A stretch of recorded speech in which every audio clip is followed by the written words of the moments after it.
Orasyon para magkabatiang mag-asawa. Panginoon ng pag-ibig at kapayapaan, ikaw ang bukal ng tunay na pagkakaisa.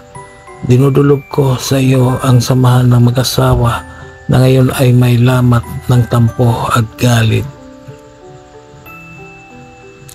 Linisin mo ang kanilang puso mula sa puot at palitan ng malasakit, pag-unawa at tunay na pagmamahal.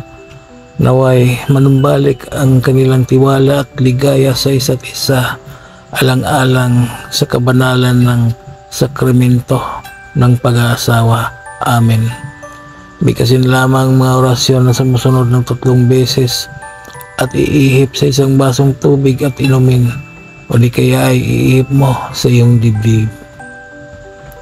Sator arepo tinit opera rotas salutate in Vicem Cruz, salutate in Vicem Cruz, salutate in Vicem Cruz. Amen. Gawin ito araw-araw hanggang sa magkabalikan na ang mag-asawa. Maraming salamat sa mga tao na naniniwala at tumangkilik sa mga binahagi kong kaalaman.